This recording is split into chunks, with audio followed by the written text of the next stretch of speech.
Von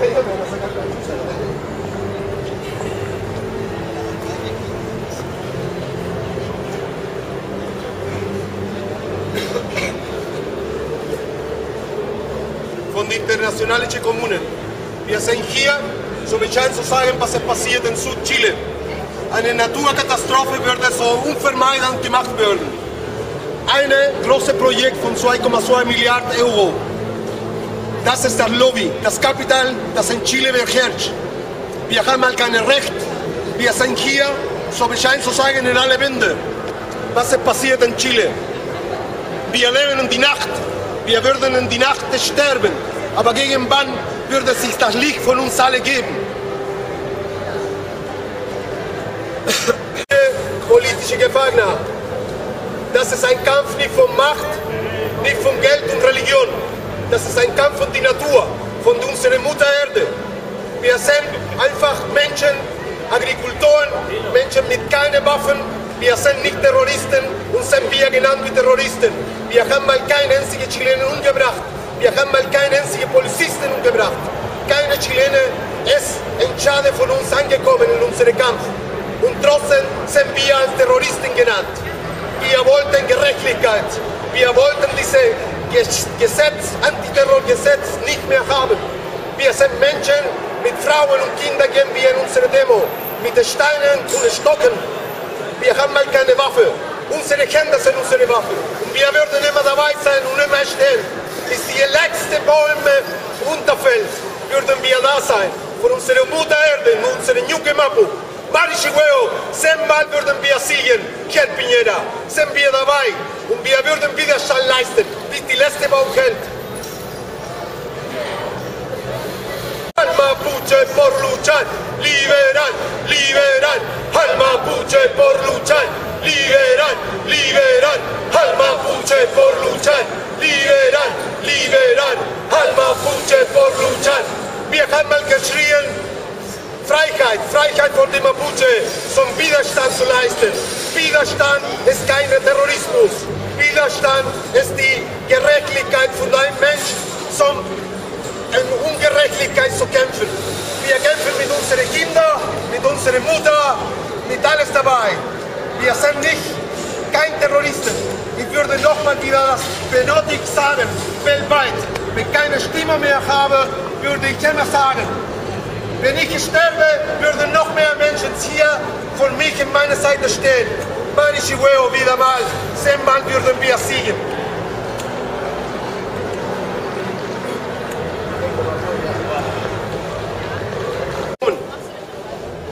Ein Verbrecher von 73, Pinochet-Diktatur, leben frei.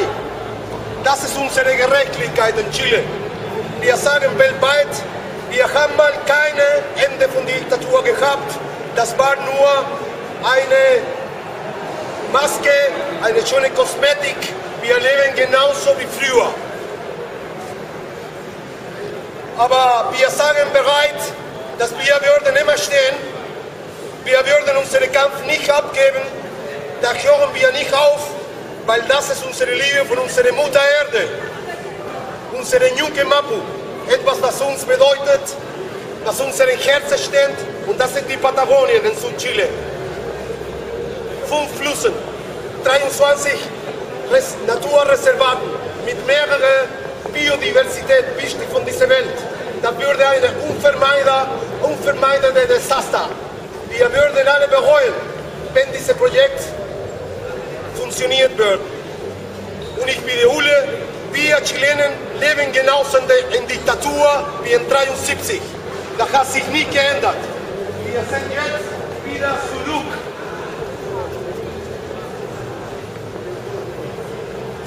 Die chilenischen Behörden den Weg freigegeben für ein gigantisches Dammprojekt mit einem Investitionsvolumen von 2,2 Milliarden Euro. Das Hidroaicén Wasserkraftprojekt. Ein Joint Venture der chilenischen Strommultis Endesa und Colbún wird von seinen Befürwortern als sauber, erneuerbar, chilenisch gepriesen.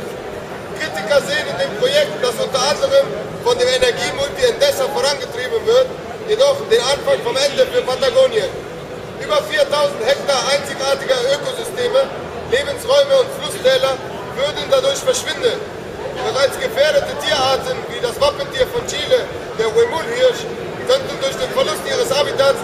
künstlich aussterben.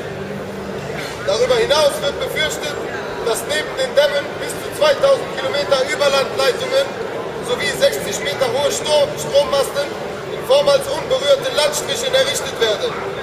Kritiker wundern sich auch, weshalb die chilenische Regierung statt der umstrittenen Wasserkraft nicht andere erneuerbare Energien ausbaut.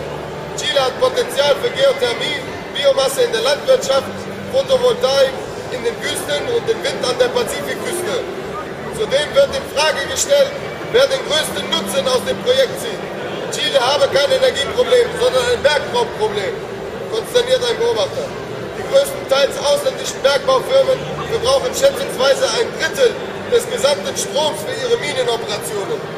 So könnten wirtschaftliche Interessenskonflikte und Einflussnahme bei der Entscheidung für das Hydro-Aysén-Projekt eine Rolle gespielt haben.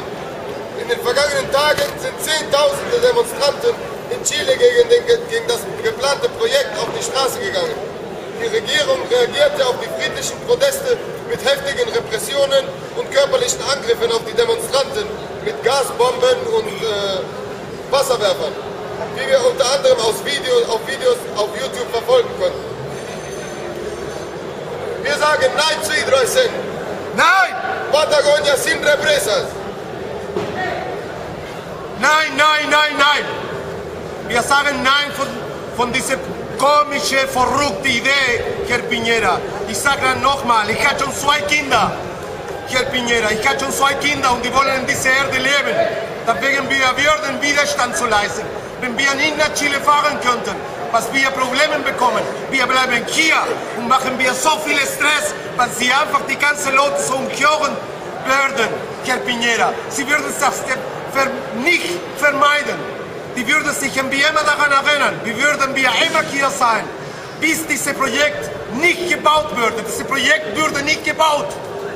Piñera, entiende, Chile no se vende. Piñera, entiende, Chile no se vende.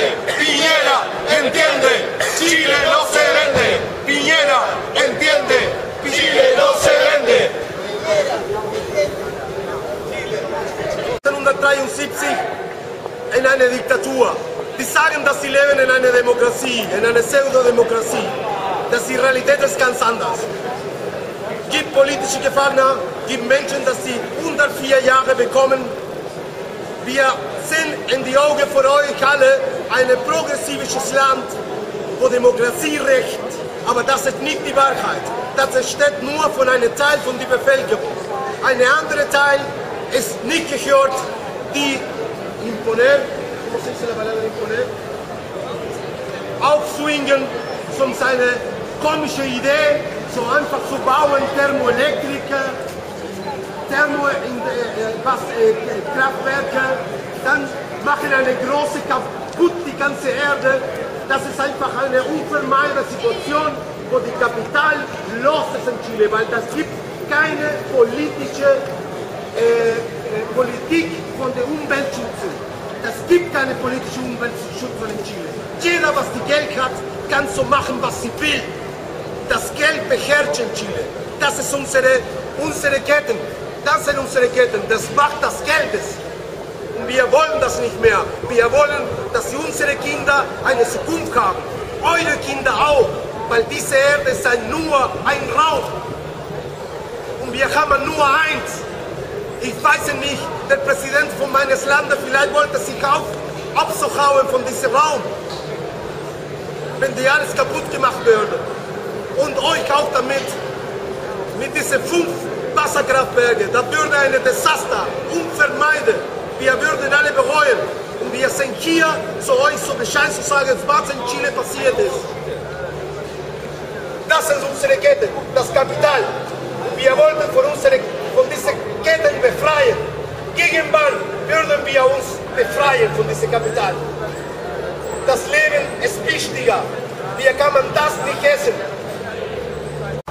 Wir können hier so Bescheid zu sagen von den Leuten, dass sie keine Stimme haben. In meinem Land leben Millionen, weil die keine Stimme haben. In ungerechten Situationen. 7% leben wie Könige und die anderen Rest leben in infrahumanen Situationen. Wir wollten das nicht. Die Wir wollten irgendwann in eine Gerechtigkeit zu leben. Wir wollen nicht, dass die gleichen sein wie die anderen. Wir wollen keine Kommunismus. Das ist keine Lösung. Wir wollten einfach ein weniger Gerechtigkeit, ein gutes Leben mit unserer Natur, mit unserer Projektion von nicht vor 20 Jahren. Wir wollen mehr. Wir wollen hier leben, für immer, in dieser Welt. Nicht in 50 Jahren. Nein, wir wollen für immer leben hier. Mit unseren Bäumen, mit unserer Luft, mit unserem Wasser. Deswegen sind wir hier, so Bescheid zu sagen, was in Chile passiert ist. Von das Lobby, von das Kapital. Einfach, die können das sagen, dass die Chile ein Energieproblem hat.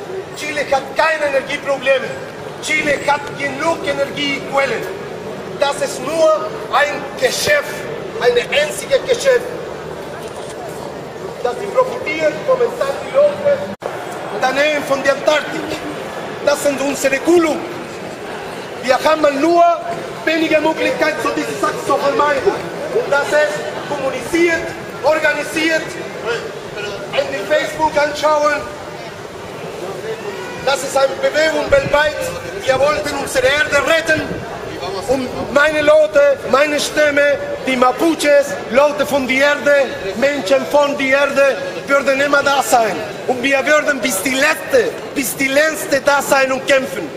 Ich hatte schon keine Angst, ich kann schon irgendwie Probleme bekommen, wenn ich nach Chile komme.